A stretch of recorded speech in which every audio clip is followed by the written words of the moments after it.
90.4 radio वसुंधरा आवाज बारामतीचा रसिक श्रोते हो. योग करेल रोग दूर या कार्यक्रमात मी आरजे स्नेहल तमाम रसिक श्रोत्यांचं मनपूर्वक स्वागत करते. श्रोते हो, या कार्यक्रमामध्ये आज आपल्या स्टुडिओमध्ये उपस्थित आहेत बारामतीतील प्रसिद्ध आयुर्वेद आणि योग उपचार तज्ज्ञ डॉक्टर निलेश महाजन. श्रोते हो, डॉक्टरांचा सुरुवातीला परिचय मी आपणास करून देते.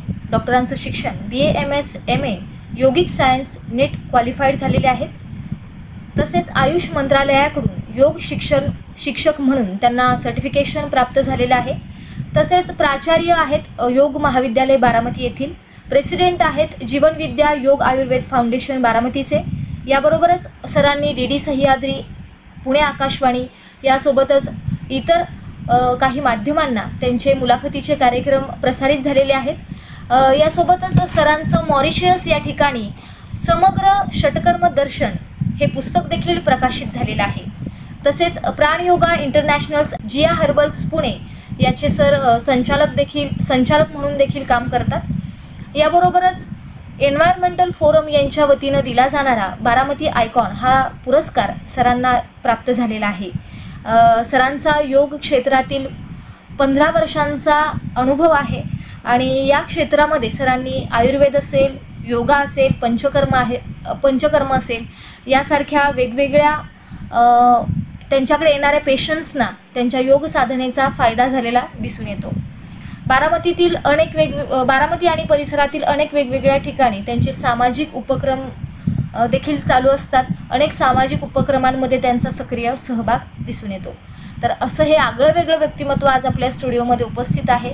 आज आपण त्यांच्याशी आंतरराष्ट्रीय योग दिनाच्या निमित्तानं संवाद साधणार आहोत, त्यांच्याशी बातचीत करणार आहोत.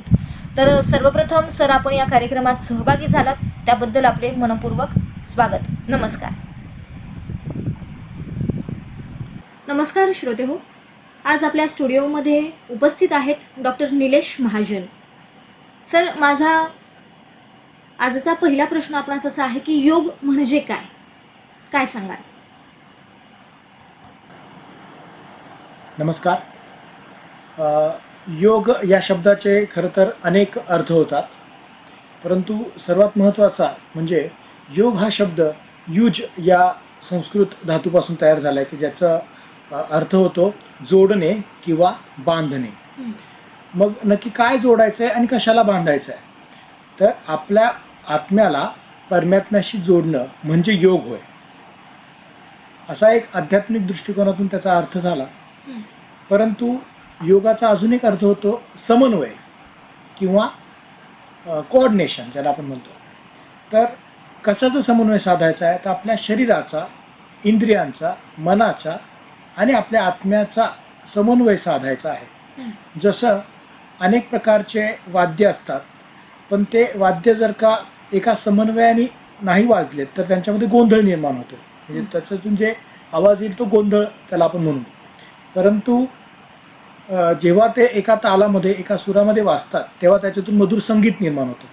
तसंच आपल्यामधील शरीर, इंद्रिय, मन आणि आत्मा यांचा एक प्रकारचा समन्वय असणं गरजेचं आहे आणि तरच आपलं जीवन हे यशस्वी होणार आहे. म्हणून या अर्थाने सुद्धा योग हे वापरलं जातं. अतिशय छान अशा पद्धतीनं सर याविषयी माहिती दिलीत आपण. माझा यानंतरचा प्रश्न आपणास असा आहे की योगाची पार्श्वभूमी नेमकी काय आहे? काय सांगाल याविषयी? हो, अगदी चांगला प्रश्न तुम्ही विचारला आहे. कारण की सामान्य माणसांमध्ये योग म्हणजे काय आणि योग कसा करायचा किंवा याच्याबद्दलच्या अनेक प्रश्न असतात त्यांच्या मनामध्ये.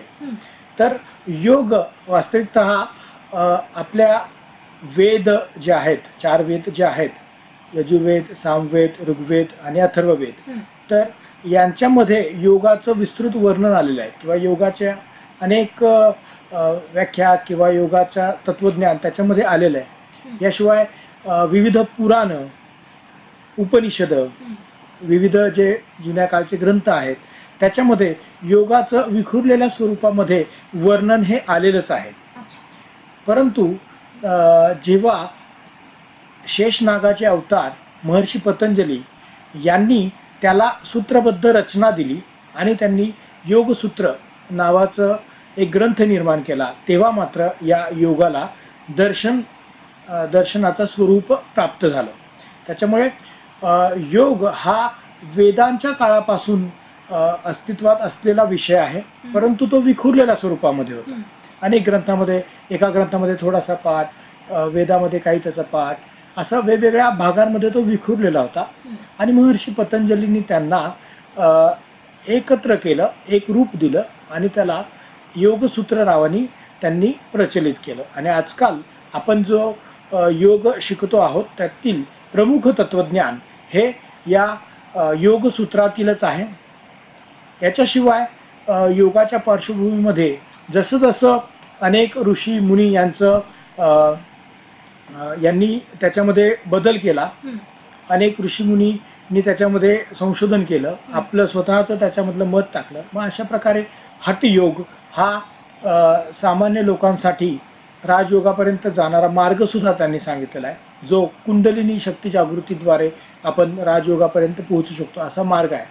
मग असे वेद जो आहे तो पुराण काळापासून आलेला आहे, योग जो आहे तो पुराण काळापासून आलेला आहे आणि चालत आलेला आहे. आणि योगिक परंपरेचं ज्ञान जे आत्ता आपल्या आधुनिक माणसांपर्यंत पोहोचलेलं आहे त्याच्यामध्ये अनेक ऋषी मुनी, त्याच्यानंतर साधू, त्याच्यानंतर अनेक गुरु शिष्य परंपरा यांचं मोठं त्याला पार्श्वभूमी आहे.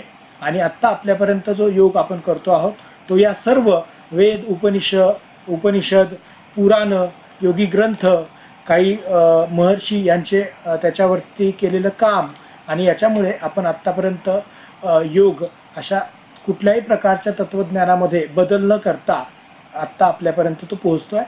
अशी विस्तृत अशी योगाची ही पार्श्वभूमी आहे. निश्चितच सर, अत्यंत छान अशा पद्धतीनं याविषयी माहिती दिलीत आपण की योगाला अत्यंत विस्तृत अशी पार्श्वभूमी आहे. अगदी साधू संतांपासून, ऋषीमुनींपासून योग चालत आलेला आहे. छान अशा पद्धतीने याविषयी माहिती दिलीत सर. माझा यानंतरचा प्रश्न आपणास असा आहे की योगाचं मानवी आयुष्यातील महत्त्व नेमकं काय आहे? बरोबर आहे. हा एक खूपच महत्त्वाचा प्रश्न तुम्ही विचारलाय की मानवी जीवनामध्ये खरं योग का केला पाहिजे असा प्रश्न अनेक जण मला विचारतात. आमच्या चिकित्सालयामध्ये पेशंट पण येतात, त्यांना पण आम्ही योगाचं कधी कधी सल्ला देतो की तुम्ही योग साधना करा. तर हा जो मुद्दा आहे तो फार महत्त्वाचा आहे. तो कशामुळे की योगची उत्पत्तीच का झाली असं जर का आपण विचार केला, मी आत्ता जसं सांगितलं की योगाची खूप मोठी पार्श्वभूमी आहे. अगदी वेदांपासून ते आत्ताच्या नवीन पुस्तकांपर्यंत वेदाला योगाला मोठी पार्श्वभूमी आहे. तर योगाची उत्पत्ती का झाली आहे तर मी तुम्हाला सांगितलं की आपल्याला आपल्या आत्म्याचं परमात्म्याशी मिलन करायचं आहे. मग हे करत असताना पहिले आपल्याला आत्म्याची जाणीव होणं गरजेचं आहे. आणि आत्म्याची जाणीव होण्यासाठी आपल्याला आपल्या इंद्रियांवरती नियंत्रण, आपल्या मनावरती नियंत्रण करणं गरजेचं आहे. आजकाल तुम्ही जर का बघितलं, जर का आपण आता या 20व्या शतकाच्या मानवाचा विचार केला तर सगळीकडे भोगवादी प्रवृत्ती ही वाढत चाललेली आहे. पण योगिक तत्वज्ञानाला किंवा भारतीय संस्कृतीमध्ये, आध्यात्मिक तत्वज्ञानामध्ये भोगवादी संस्कृतीपेक्षा आपल्याला आध्यात्मिक उन्नतीकडे लक्ष देणं गरजेचं आहे. आणि हे जे काही आध्यात्मिक उन्नतीकडे लक्ष देण्याचा मूळ उद्देश आहे तर तो खरं तर या 20व्या शतकामध्ये मनुष्य विसरलेला आहे. आणि त्यामुळेच योग साधना किंवा योग तत्वज्ञानाचा उपयोग या मानवी आयुष्याला दिशा देण्यासाठी होतो. मानवी शरीराला दिशा देण्यासाठी, मानवी इंद्रियांना नियंत्रित करण्यासाठी, मन जे सतत इंद्रियांच्या मागे धावत असतं, वेगवेगळ्या उपभोगवादी विषयांच्या मागे धावत असतं आणि त्याच्यामुळेच मनुष्याला ज्या काही आजकाल समस्या भेडसावत आहेत त्याचं खरं तर मूळ कारण आहे मन किंवा भरकटत जाणारं मन. तर अशा या मनाला नियंत्रित करणं, संयमित करणं ही योगाची आजच्या मानवी जीवनामध्ये आवश्यकता असणारा एक घटक आहे. कारण की योगमध्ये सांगितलं की मनच आपलं या प्रकृतीला बांधण्यासाठी कारणीभूत असतं आणि मनच मोक्षासाठी आवश्यक आहे. तर मनाला जर का आपण नीट संयमित केलं, नियंत्रित केलं तर आपण आपल्या जीवनामध्ये येणाऱ्या समस्यांवरती मात करू शकतो, आपल्या आत्म्याचं रिअलायझेशन करू शकतो, परमात्म्याचं रिअलायझेशन करू शकतो, त्याची जाणीव आपल्याला होऊ शकते. आणि एका दृष्टिकोनातून बघितलं तर मनुष्य हा समाजशील प्राणी आहे. ठीक आहे, समाजामध्ये त्याला राहायला आवडत असतं. ठीक आहे, किंवा समाज आपण जे राहतो समाजामध्ये राहतो, तर समाज जीवनाला सुद्धा दिशा देण्याचं काम या योग तत्त्वज्ञानामुळे होत असतं. त्यामुळे आजकाल च्या प्रत्येक म्हणजे या 20व्या शतकामधील प्रत्येक समस्यावरती योग ह्या उत्तर राहील असं मला वाटतं. निश्चितच आपण सांगितल्याप्रमाणेच योगाचं मानवी आयुष्यातील स्थान अत्यंत महत्त्वाचं आहे. डॉक्टर, यानंतरचा माझा प्रश्न आपणास असा आहे की योग कोणी करावे आणि कधी करावे, काय सांगाल? योग जो आहे तो कोणत्याही वयोगटातील व्यक्तींनी केला तरी चालेल. अगदी खूप लहान नाही, परंतु 10 वर्षाच्या पुढे जर का बालक असतील त्यांनी सुद्धा ते सुद्धा योग करू शकतात, योग साधना करू शकतात. जे तरुण आहेत तेही योग साधना करू शकतात, जे वृद्ध आहेत तेही योग साधना करू शकतात, महिला सुद्धा योग साधना करू शकतात. म्हणजे कोणत्याही वयोगटामध्ये असं रिस्ट्रिक्शन नाही आहे की तुम्ही योग करू नये. फक्त फरक एवढा आहे की त्याच्यातलं जे काही आसनांचा पार्ट आहे किंवा काही प्राणायामाचा पार्ट आहे तर तो त्याच्यामध्ये आपण थोडासा फरक करू शकतो. जसं जे लहान मुलं आहेत, ठीक आहे, तर त्यांना खूप संतुलनात्मक आसनं आपल्याला सांगायची नाही आहेत किंवा खूप शरीरावरती ताण पडेल असं आसनं सांगायची नाही आहेत. किंवा जे वृद्ध व्यक्ती आहेत त्यांना सुद्धा काही शारीरिक समस्या असतात, शरीराची ते व्यवस्थित हालचाल करू शकत नाही, तर त्या पद्धतीने बदल करून प्रत्येक व्यक्ती योग साधनाही करू शकतो. कधी करावं असं जर का प्रश्न असेल तर सगळ्यात उत्तम वेळ जर का योग साधनेची विचाराल तर ती पहाटेची वेळ असते.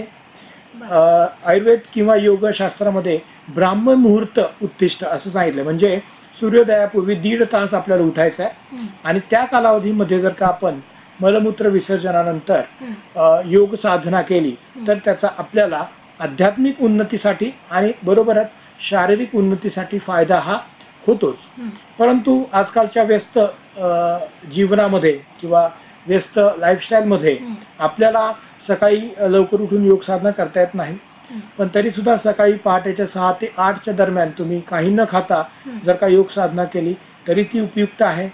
ज्यांना सकाळीही जमत नाही अशा प्रकारची योग साधना करायला तर असे व्यक्ती संध्याकाळीही योग साधना करू शकतात. परंतु संध्याकाळी योग साधना करताना साधारणतः 5 ते 7 या वेळेमध्ये आपल्याला करायची आहे आणि ती करत असताना साधारणतः योग साधना सुरुवात करण्यापूर्वी 3 तास आपण काही खाल्लेलं नसावं याकडे आपल्याला लक्ष द्यायचं आहे. थोडंसं लिक्विड जर का घेतलं असेल म्हणजे दूध किंवा सरबत किंवा काही द्रवपदार्थ घेतला असेल तरी चालेल, तर त्याच्यानंतर तुम्ही साधनाही करू शकता. निश्चितच अत्यंत उपयुक्त अशा प्रकारचं मार्गदर्शन आपण केलं. योग कोणी केला पाहिजेत, केव्हा केला पाहिजेत याविषयीचं देखील अत्यंत छान अशा पद्धतीने मार्गदर्शन आपण केलं. डॉक्टर, यानंतरचा माझा प्रश्न आपणास असा आहे की आजकाल योगाचे अनेक प्रकार प्रचलित आहेत, तर कशा प्रकारचा योग करणं अपेक्षित आहे, काय सांगाल याविषयी? निश्चितच योगिक तत्वज्ञानामध्ये योग साधना कशी करावी याचं सुद्धा एक पद्धत वर्णन केलेली आहे. जर का आपण आसनांच्या बाबतीत पाहिलं तर आसनांना महर्षी पतंजली यांनी काय सांगितलंय तर स्थिर सुखम आसनम, म्हणजे ज्या स्थितीमध्ये आपल्याला सुखकारकता आणि स्थिरता प्राप्त होते त्याला आसन म्हणतात. ठीक आहे, त्याच्यानंतर इथे स्थिरता ही फक्त शरीराचीच नाही तर आपल्या मनाची सुद्धा स्थिरता अपेक्षित आहे. त्याच्यानंतर आसनांची करण्याची पद्धत वर्णन करताना त्यांनी सांगितले की प्रयत्न शैथिल्यम अनंत समापत्तीभ्याम, म्हणजे आसन करताना कुठल्याही प्रकारे जोर जबरदस्ती करायची नाही. जर का आपल्या शरीरावरती खूप अतिरिक्त ताण पडत असेल तर आपल्याला ते आसन करायचं नाही. त्याच्यानंतर आसन स्थिती जेव्हा आपण घेतो त्याच्यामध्ये आपलं जे मन आहे तर ते आपल्या इष्टदेवतेच्या चिंतनाकडे किंवा श्वासावरती आपल्याला केंद्रित करायचं आहे. अनंत समापत्तीभ्याम म्हणजे अनंताकडे, बरं. अनंत याचा अर्थ इथे ईश्वर आपण घेऊ शकतो, इष्ट देवता घेऊ शकतो, किंवा सामान्य व्यक्तींसाठी आपण तिथं प्राणधारणा म्हणजे श्वासावरती लक्ष देऊन करणं असं आपण करू शकतो. बरं. तर अशा प्रकारे तत्वज्ञान योगिक क्रियांमध्ये सांगितले. त्यामुळे या फिलॉसॉफीचा वापर करूनच आपल्याला काय करायचं आहे, योग साधना करायची आहे. बरं. आजकाल बऱ्याच वेळा सामान्य माणसांमध्ये वेगवेगळ्या प्रकारचे योग प्रचलित आहेत. जसं पॉवर योगा आहे, हॉट योगा आहे, अनेक प्रकारचे योग अस्तित्वात आले. ती करण्याची ॲक्च्युली पद्धत आहे, वेगवेगळे आसन करण्याची पद्धत आहे. अच्छा. परंतु योग साधना किंवा योगाचा मूळ उद्देश मी तुम्हाला मगाशी सांगितलं की शरीर, मन आणि आत्मा यांचा समन्वय साधणे. त्यामुळे ज्या प्रक्रियेमधून तुम्हाला शरीराचं, श्वासाचं, मनाचा आणि तुमच्या इंद्रियांचा समन्वय साधता येतो, तर त्या प्रक्रियेद्वारे आपल्याला योग साधना करायची आहे, हे सगळ्यांनी लक्षात घ्यायचं आहे. आणि फक्त योगासन करणे म्हणजे योग नाही, हे सुद्धा सगळ्यांनी लक्षात घ्यायचं आहे. कारण की योगासन हा योगिक तत्वज्ञानामधला एक अंग आहे, एक पार्ट आहे. त्यामुळे फक्त योगासन करतोय म्हणजे खूप चांगलं योगा करतोय अशातला काही भाग नाही. परंतु योगिक तत्वज्ञानातला हा आसन जो प्रकार आहे तो योगिक तत्वज्ञानातील दृश्य भाग आहे. दृश्य भाग म्हणजे दिसणारा भाग. जो योगासन करतो तोच योगी असं म्हटलं जातं आजकाल, पण तसं नाही आहे. तर योगासनं चांगले येतात म्हणजे त्याचं त्याच्या शरीरावरती चांगलं नियंत्रण आहे. पण नंतरचे जे प्राणायाम आहे, प्रत्याहार आहे, धारणा, ध्यान, समाधी हे जे अंग आहेत, तर त्याचा अभ्यास करणं म्हणजे योग साधना करणं. त्यामुळे भारतीय संस्कृतीमधील योग तत्वज्ञान जे वर्णन केलंय तर त्याच्याद्वारे योग साधना करणं हे महत्त्वाचं आहे. बाकीचे आसन करण्याचे जे प्रकार आहेत तर ते तुम्ही थोड्या फार फरकाने त्याचा अभ्यास करू शकता. परंतु शारीरिक उन्नतीसाठी, मानसिक उन्नतीसाठी, आपल्या आध्यात्मिक उन्नतीसाठी भारतीय संस्कृतीतील जे योग तत्वज्ञान आहे तर त्या योग तत्वज्ञानाच्या अनुसरूनच आपल्याला योग साधना करणं गरजेचं आहे. जे योगाचे अनेक प्रकार आहेत त्याच्यामध्ये हठयोग एक प्रकार आहे, ज्याच्यामध्ये विशेषतः शारीरिक हालचालींवरती, शरीराच्या शुद्धीवरती भर दिलेला आहे. तर त्या क्रिया करून आपल्याला योग साधना करायची आहे किंवा त्याचं तत्वज्ञान वापरून योग साधना करायची आहे, हे सर्वांनी लक्षात ठेवा. ओढून ताणून शरीराला ताण देऊन योग साधना होत नाही. अर्थात थोड्याफार प्रमाणामध्ये आसन करताना आपल्याला शरीराला ताण द्यावा लागतो, पण अतिरिक्त ताण आणि वेदना होऊ नये याकडे आपल्याला लक्ष द्यायचं आहे. अशा प्रकारे सर्वांनी मूलभूत तत्वज्ञानाच्या अनुसरूनच योग साधना करणं गरजेचं आहे. नक्कीच खूप छान पद्धतीनं याविषयीची माहिती आपण दिलीत की कशा प्रकारचा योग करणं अपेक्षित आहे, याचं अतिशय विस्तृत अशा पद्धतीने मार्गदर्शन आपण केलं. डॉक्टर, यानंतरचा माझा प्रश्न आपण असा आहे की लोकांमध्ये योग संदर्भात बऱ्याचशा गैरसमजुती आहेत, तर याविषयी आपण कशा पद्धतीनं त्यांना मार्गदर्शन कराल? आम्ही सुद्धा हे अनुभवतो. आमच्या रुग्णालयामध्ये, चिकित्सालयामध्ये, योगाच्या क्लासमध्ये अनेक व्यक्ती येत असतात की ज्यांच्या मनामध्ये योग विषय अनेक प्रश्न पण असतात आणि त्यासोबत त्यांच्या मनामध्ये योग विषयक गैरसमजुती पण असतात. त्यातला प्रमुख गैरसमजूत म्हणजे काय, तर योग हे फक्त चिकित्साशास्त्र आहे. म्हणजे आजारी पडल्यानंतरच एखाद्याने योग करायचा असं त्यांना वाटत असतं. सर, माझी आता पाठ दुखायला लागली आणि मग मी आता योग करायला येऊ का, किंवा ज्यांना काही त्रास नाहीये त्यांनी योग करायची गरज नाही असं त्यांना वाटत असतं. पण असं नाहीये. योगाचा वापर आपण जरी या 20व्या शतकामध्ये एक चिकित्सा पद्धती म्हणून करत असलो तरी सुद्धा योग तत्वज्ञान हे केवळ चिकित्सेसाठी नाही, तर मी मगाशी सांगितलं तसं शरीर, आत्मा, मन आणि इंद्रिय यांना काय करायचं, आपल्याला संयमित करायचं, संतुलित करायचं, त्यासाठी आहे. त्याच्यामुळे हे चिकित्साशास्त्र नाही, हे सगळ्यांनी लक्षात ठेवावं. हो, पण जसं आपण याचा तत्वज्ञान अनुसरून म्हणजे मूलभूत तत्वज्ञानाच्या अनुसरून अभ्यास करायला सुरुवात करतो तेव्हा निश्चितच आपल्याला आरोग्याची प्राप्ती होते. त्यामुळे जसं जसं आपण योग साधना करायला लागू तसं तसं आपल्या शारीरिक स्वास्थ्यावरती, आपल्या मानसिक स्वास्थ्यावरती, आपल्या आध्यात्मिक स्वास्थ्यावरती सकारात्मक प्रभाव पडतो आणि त्याचा आपल्याला आपल्या शारीरिक आरोग्यासाठी फायदा हा होत असतो. त्याच्यामुळे हे सगळ्यांनी लक्षात ठेवायचं आहे. त्याच्यानंतर दुसरे गैरसमज आहे की योगासनं करतो म्हणजेच मी योग करतो. तर मगाशीच मी सांगितलं की योगासनं हा फक्त योगिक तत्वज्ञानातला एक भाग आहे, एक अंग आहे, जे आपल्या शरीरातील जे काही हालचाली आहेत त्यांना नियंत्रित करतं. आपल्या शरीर आणि स्नायूंचं जे काही कोऑर्डिनेशन असतं ते नियंत्रित करतं.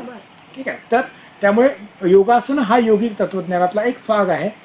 तर योगासन म्हणजे योग नाही. त्याच्यानंतर बऱ्याच वेळा असं वाटतं की योग हे फक्त वयस्कर व्यक्तींनीच करायला पाहिजे, जे रिटायर झालेले आहेत, जे ज्यांना काही काम नाही आहे अशा व्यक्तींनी हे योग करायला पाहिजे. पण असं नाही आहे.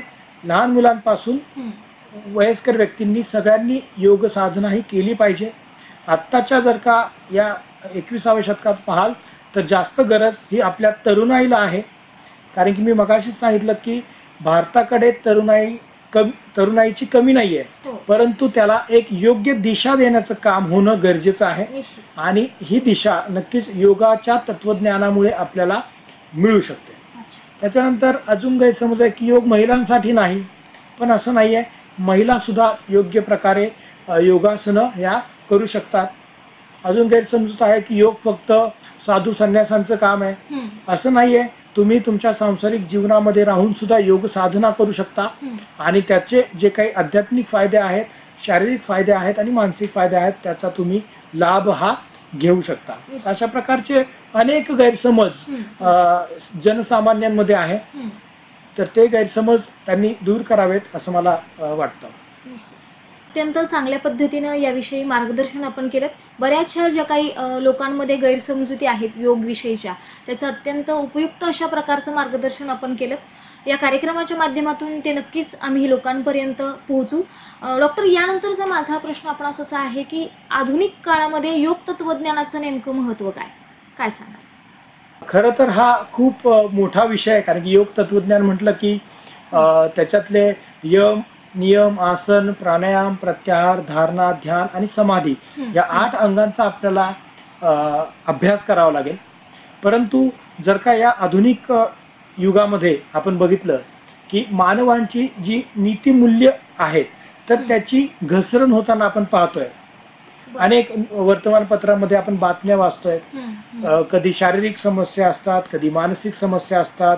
आत्महत्यांचं प्रमाण वाढलेलं आहे, डिप्रेशनचं प्रमाण वाढलेलं आहे. ठीक आहे. लहान मुलांमध्ये गुन्हेगारी प्रवृत्ती ही वाढलेली आहे.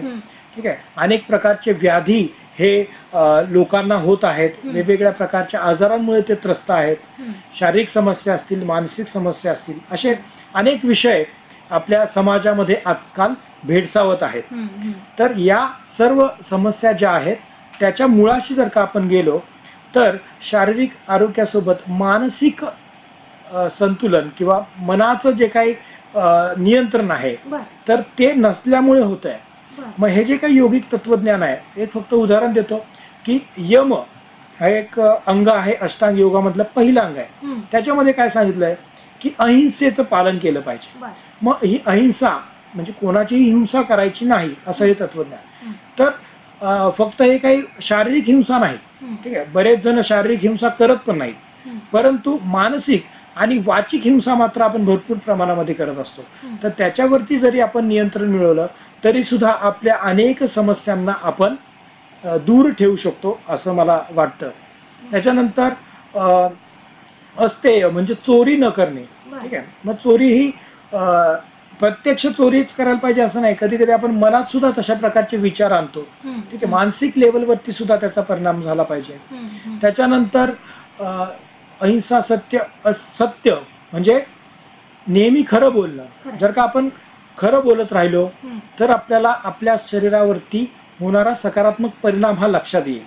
कारण की एक जरी खोटं आपण बोललेलो असतो, जे महत्त्वपूर्ण जर का खोटं असेल तर त्याचा परिणाम आपल्या शरीरावरती होतो. कारण की सतत आपल्या मनामध्ये ते पकडलं जाईल का, त्याने आपल्याला काही त्रास होईल का, त्याच्यामुळे असं झालं तर काय करायचं, काय झालं तर काय करायचं, असं मनामध्ये अनेक प्रकारचे तरंग उठत असतात आणि त्याच्यामुळे आपल्या शारीरिक स्वास्थ्याबरोबरच मानसिक स्वास्थ्य सुद्धा बिघडतं. म्हणजे हा इतका छोट्या छोट्या गोष्टीचा उहापोह या योगिक तत्वज्ञानामध्ये केलेला आहे. खरं तर मी तुम्हाला फार खूप कमी उदाहरण दिलेले आहेत, कारण की जसं सांगितलं योग तत्वज्ञान फार मोठं आहे. परंतु या छोट्या मोठ्या उदाहरणांमध्ये आपल्याला असं दिसून येतं की योग तत्वज्ञानामध्ये फार छोट्या छोट्या गोष्टींचा आपल्या मनावरती होणाऱ्या परिणामांचा आणि परत त्या मनावरती झालेल्या परिणामामुळे त्याचा आपल्या व्यवहारांवरती म्हणजे आपल्या बिहेवियरवरती चालण्या आणि बोलण्यामध्ये वागण्यामध्ये होणारा बदल याचा सुद्धा विचार केलेला आपल्याला दिसतो. त्याच्यामुळे आजच्या आधुनिक युगामध्ये आपल्या मनाला संतुलित करण्यासाठी योग तत्वज्ञान फार उपयोगी आहे. निश्चित. पण आधुनिक काळामध्ये योग तत्वज्ञानाचे महत्त्व चांगल्या पद्धतीनं याविषयीची माहिती दिलेली आहे. डॉक्टर, यानंतरचा माझा प्रश्न आपणास असा आहे की मनोशारीरिक आजारांसाठी योगाचे काय फायदे आहेत किंवा काय उपयोग आहेत, काय सांगाल याविषयी? मनोशारीरिक आजार ही आजच्या 21व्या शतकातील मनुष्यापुढे एक मोठी समस्या आहे. कारण की हे अशा प्रकारचे व्याधी आजकाल एक चिकित्सक म्हणून मला फार मोठ्या प्रमाणामध्ये बघायला मिळतात. आता मनोशारीरिक आजार म्हणजे काय याचं थोडक्यात मी तुम्हाला माहिती देतो की मनोशारीरिक या नावातच आहे की ज्या व्याधींचा उगम प्रथम मनामध्ये होतो आणि नंतर त्याचे परिणाम शरीरावरती दिसायला लागतात, अशा आजारांना मनोशारीरिक आजार असं म्हणतात. मग आता हे मनोशारीरिक आजार कोणकोणते असू शकतात, तर त्याच्यामध्ये डायबिटीस, ब्लड प्रेशर, हृदयविकार, त्याच्यानंतर निद्रानाश, अगदी पाठीच्या मणक्याचे आजार, ठीक आहे, डिप्रेशन, ठीक आहे, वंध्यत्व, अंतस्रावी ग्रंथीचे आजार ज्याच्यामध्ये आपण थायरॉइड म्हणतो. तर अशा अनेक प्रकारचे काही काहींना पोटाची सुद्धा समस्या या मनोशारीरिक आजारांमध्ये मोडतात. बरोबर. तर मग यांचा उगम कसा होतो, तर कोणत्या ना कोणत्या प्रकारे त्यांच्या मनावरती एक वेगळ्या प्रकारचा ताण असतो, स्ट्रेस ज्याला आपण म्हणतो. तर त्या सततच्या वारंवार होणाऱ्या स्ट्रेसमुळे त्यांच्या शरीरामध्ये काही बदल निर्माण होतात आणि जो भाग त्यांचा वीक आहे, ठीक आहे, तर त्याच्यावरती ते परिणाम करतात आणि आपल्याला त्या भागाचा आजार किंवा त्या भागाचा त्रास व्हायला सुरुवात होते. तर अशा प्रकारचे जे मनोशारीरिक आजार आहेत की ज्याचा उगम मूलतः आपल्या मनातील चुकीच्या पद्धतीच्या विचारांमुळे आहे किंवा मनावरती असणारा ताणामुळे आहे. तर असे जे काही व्याधी असतात तर त्यांच्यावरती योग हा खूप चांगल्या प्रकारे काम करतो. कारण की योगिक तत्वज्ञानानुसार जर का बघितलं तर आपलं शरीर हे 5 कोशांद्वारे तयार झालेलं आहे. पहिलं कोश जो सगळ्यात बाहेरचं आवरण आपलं असतं ते म्हणजे अन्नमय कोश. तर मग हे अन्नमय कोश जो आहे तो आपण दैनंदिन जो आहार घेतो त्याच्यापासून तयार होतो. मग त्याच्यामध्ये त्रिदोष असतील, त्याच्यानंतर वेगवेगळे आपल्या शरीरातले जे 7 प्रकारचे धातू असतील ते, त्याच्यानंतर मल यांचा समावेश होतो. त्याच्यानंतर प्राणमय कोश म्हणजे आपल्या शरीरामध्ये जे काही कार्य घडवले जातात, आपण आता चालतोय, बोलतोय, पापण्यांची उघडझाप करतोय, ब्लड सर्क्युलेशन म्हणा, अंतस्रावी ग्रंथीचे स्त्राव म्हणा, श्वसन म्हणा, एक्सक्रेशन म्हणा म्हणजे मलमूत्र विसर्जन म्हणा आणि इतर सर्व प्रक्रिया या प्राणमय कोशाद्वारे होत असतात. तिसरं आवरण असतं जे प्राणमय कोशाच्या नंतर असतं आतमध्ये, तर ते असतं मनोमय कोश.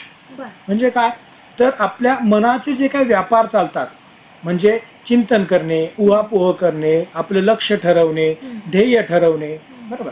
तर हे सगळं जे काही उहापोह, चिंतन, मनन होत असतं ते या मनोमय कोशामध्ये होत असतं. चौथा जो आवरण आहे ते आहे विज्ञानमय कोश. विज्ञानमय कोश हे आपल्या बुद्धीचं निदर्शक आहे.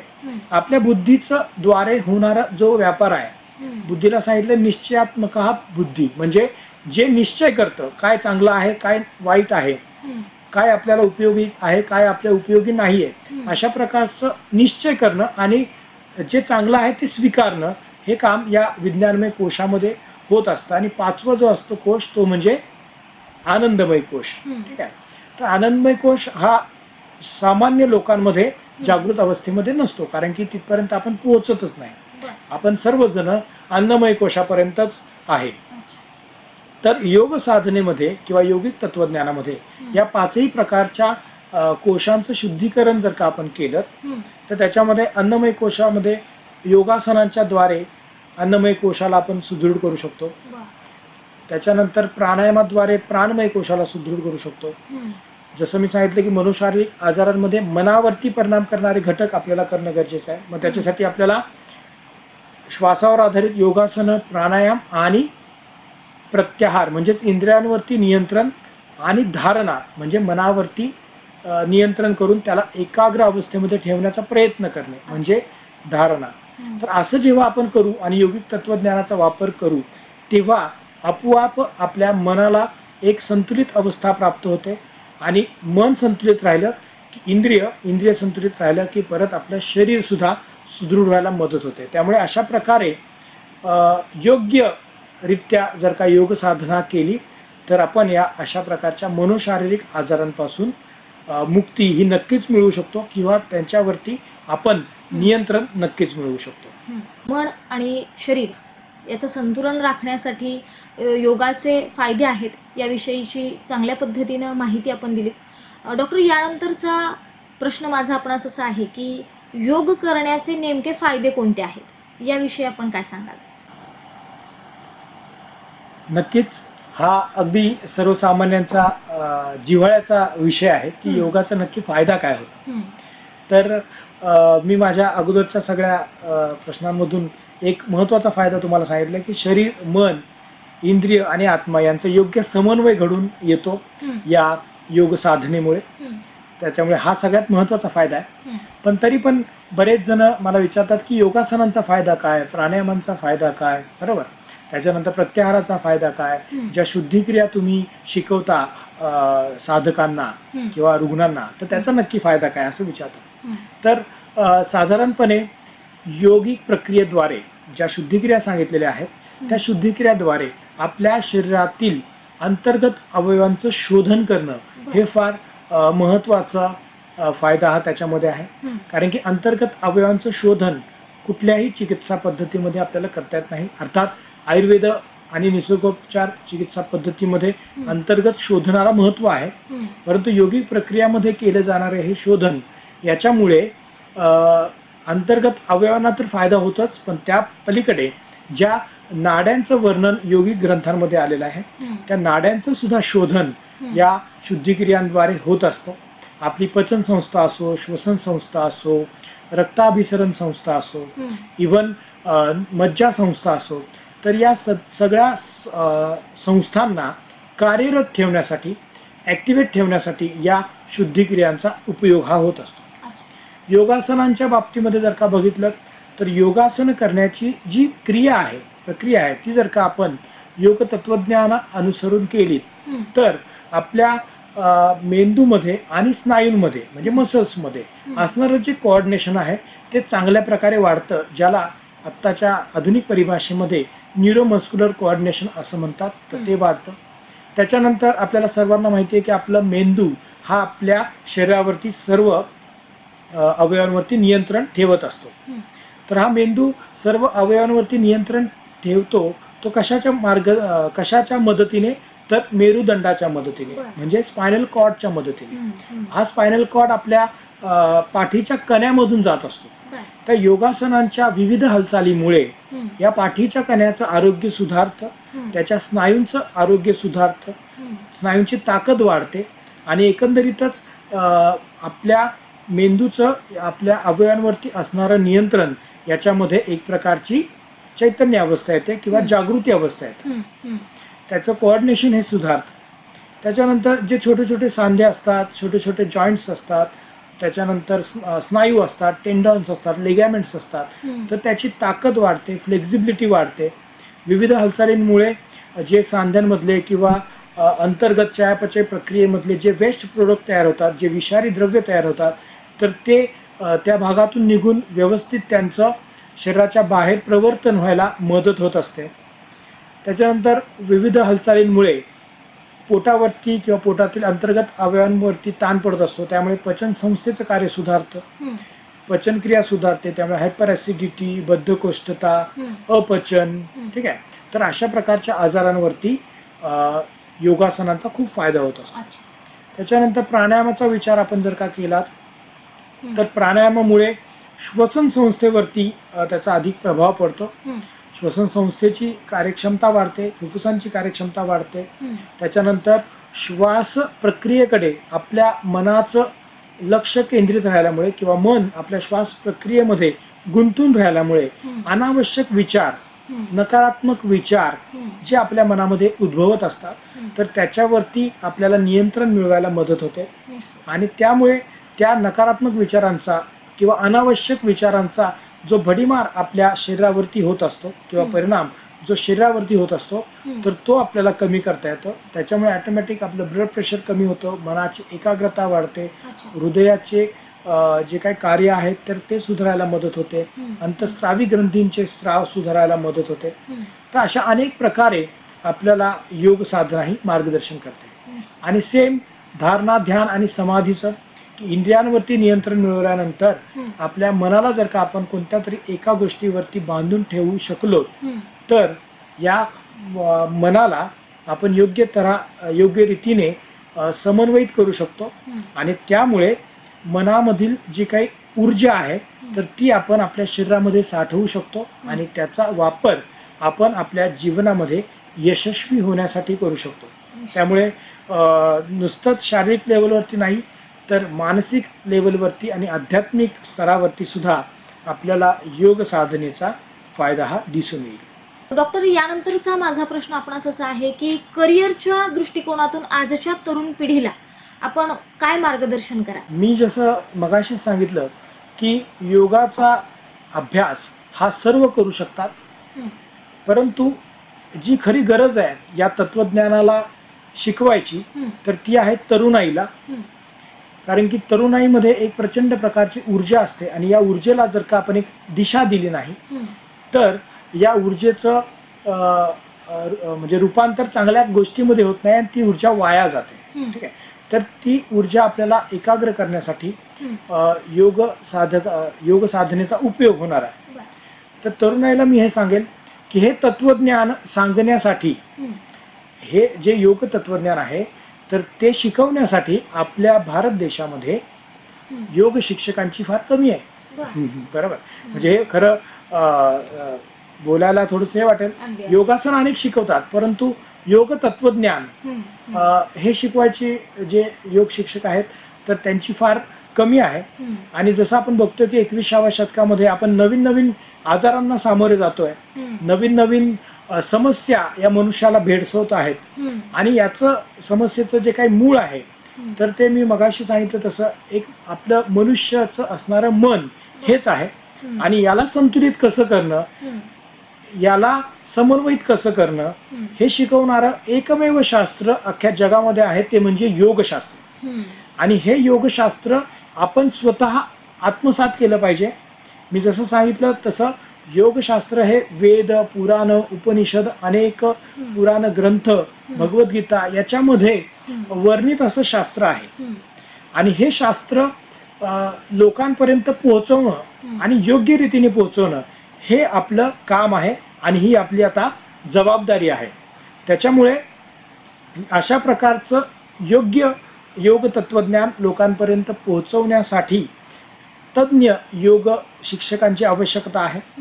मग त्यासाठी माझं या तरुणांना करिअरच्या दृष्टिकोनातून सांगायचं झालं तर नुसतंच भारत नाही तर पूर्ण जगामध्ये योग शिक्षकांची जी काही मागणी आहे ती विस्तृत स्वरूपामध्ये वाढत आहे. आता मी स्वतः त्या फील्डमध्ये जवळजवळ 15 ते 20 वर्ष काम करतोय. तर अनेक देशांमध्ये योग शिक्षकांची मागणी वाढते आहे. अनेक आमचे विद्यार्थी सुद्धा भारत आणि भारताबाहेर सुद्धा योगाचं काम करत आहेत. तर असं योग तत्वज्ञान शिकवण्याची गरज आपल्याला आहे. मग यासाठी आपण नुसतंच व्यायाम पद्धती म्हणून योगाकडे न पाहता एक करिअरच्या दृष्टिकोनातून योग साधना करू शकता, ज्याच्यासाठी आपल्याला थोडंसं त्याच्यामध्ये शिक्षण घ्यावं लागेल. व विशेष करून कोणत्याही युनिव्हर्सिटीचा मान्यताप्राप्त एखादा डिप्लोमा, त्याच्यानंतर योगशास्त्रामध्ये नुकतंच MA आणि BA हे सुद्धा कोर्सेस उपलब्ध आहेत तर ते सुद्धा आपण केले तरी फायदा होईल. त्याच्यानंतर आयुष मंत्रालय भारत सरकारचं जे आहे तर तेही योगशास्त्राच्या प्रचार आणि प्रसारासाठी विविध योजना राबवित असतात. तर त्याचाही तुम्ही लाभ घेतला तर नक्कीच त्याचा एक आदर्श योग शिक्षक होण्यासाठी तुम्हाला फायदा होईल. त्याच्यानंतर हेच सेम योगिक तत्वज्ञान प्रचार आणि प्रसार होण्यासाठी आयुष मंत्रालयातर्फे yoga teacher, yoga protocol instructor, yoga wellness instructor, yoga volunteer अशा अनेक प्रकारचे सर्टिफिकेट कोर्सेस त्यांनी तयार केलेले आहेत. तर त्याचाही तुम्ही नक्कीच लाभ घेऊ शकता. सर्वांचं मार्गदर्शन तुम्हाला मिळू शकतं. ठीक आहे. तर एक नुसतं योगासनं करणं किंवा नुसतं शारीरिक लेवलवरती योग साधना करणं हे अपेक्षित नसून तर योग साधना आत्मसात करणं हे गरजेचं आहे आणि त्याच्यासाठी योग्य योग शिक्षक होणं गरजेचं आहे. आणि यामधून तरुण व्यक्तींना, तरुण मुलींना, तरुण मुलांना एक उत्तम रोजगाराची निर्मिती ही होऊ शकते. नुकतंच भारत सरकारने गेल्या 2 वर्षापूर्वी योग या विषयामध्ये नेट जी परीक्षा असते त्या परीक्षेमध्ये योग हा विषयसुद्धा त्यांनी समाविष्ट केलेला आहे, ज्याच्यामुळे आपण एक योग प्राध्यापक म्हणून सुद्धा वेगवेगळ्या विद्यापीठांमध्ये रोजगार करू शकता किंवा लागू शकता. अशा अनेक प्रकारच्या संधी आहेत. तुम्ही स्वतः तुमचे योगाचे क्लासेस सुरू करू शकता. जे काही आरोग्य केंद्र आहेत, त्याच्यानंतर मोठे मोठे रिसॉर्ट्स आहेत, तिथे तुम्ही योग शिक्षक म्हणून काम करू शकता. त्याच्यानंतर जे कोणी योगाचे चिकित्सक आहेत तर त्यांच्या अंडर तुम्ही काम करू शकता. तर अशा अनेक प्रकारे योग क्षेत्रामध्ये रोजगार उपलब्ध आहेत आणि त्याचा नक्कीच सर्वांनी लाभ घ्यावा असं मी सर्वांना या वतीने आणि आंतरराष्ट्रीय योग दिनानिमित्त आवाहन करतो. त्यानंतरचा शेवटचा प्रश्न माझा आपणास असा आहे की आपल्या बऱ्याच वर्षांचा या क्षेत्रामध्ये अनुभव आहे, तर तुमच्या दृष्टिकोनातून योग म्हणजे नेमकं काय, श्रोत्यांना काय सांगाल? आणि आंतरराष्ट्रीय योग दिन आहे आज, तर त्यानिमित्त काय संदेश द्या? सुद्धा एक महत्त्वाचा प्रश्न आहे. कारण की मी जे सांगितलं की आत्म्याचं परमात्म्याशी मिलन करणे म्हणजे योग. ठीक आहे. त्याच्यानंतर आपल्याला या शरीर मन त्याच्यानंतर आत्म्याचं समन्वय साधणे म्हणजे योग. तर हे थोडंसं आध्यात्मिक व्याख्येकडे जातं आणि सामान्य माणसांना हे शब्द फार लवकर आत्मसात होत नाही. तर सामान्य व्यक्तींच्या साठी मी स्वतः एक योगाची व्याख्या निर्माण केली आहे. ती म्हणजे अशी आहे की शरीर, श्वास आणि मन यांचा यथायोग्य समन्वय साधून निरामय जीवन जगण्याचा मार्ग म्हणजे योग.